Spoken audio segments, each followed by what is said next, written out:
So you've progressed beyond just using body weight and you're looking to try to start sculpting some muscle. How do you go about doing that?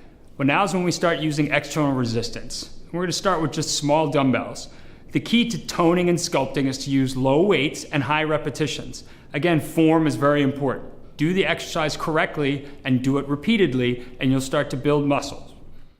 Now, both men and women benefit from the same exercises. Men sometimes need to use greater weights, but for the most part, the exercise remains the same.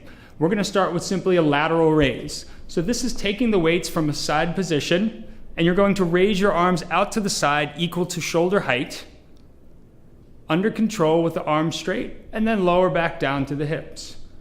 The key here is to not throw the weight. You're moving in a slow, controlled manner, and returning to the start position.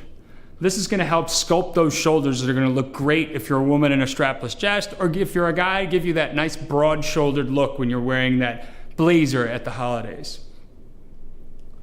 Since the shoulder moves in multiple directions, we can also do a front raise.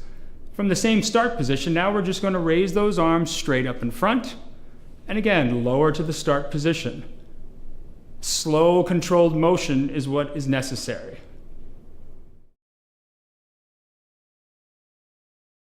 Just because we're moving at a little bit greater pace does not mean we're out of control. You'll notice the models are not throwing the weights around. We're not forcing the arms to go into any motion that it can't go on its own. This is important. You don't want to hurt.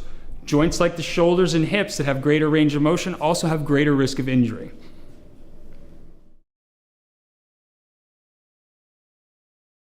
Next, we will start to raise the arms overhead. So if the models flex their arms at the elbow, bring their arms out to the sides, we're now in a position for a shoulder press.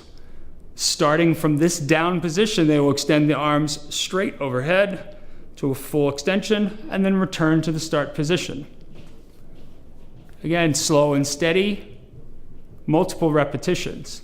Now, just as we did with our bicep and tricep exercises, you can change the hand position to change which part of the shoulder you're working. If they rotate their hands internally so their palms face towards them and press up, they're now using a different part of the shoulder muscle. If they turn yet again and have their palms facing them and press up in front of them, now we're using yet another part of the shoulder muscle. All of these are getting different parts of the muscle to create a nice rounded shape to give that sculpted look.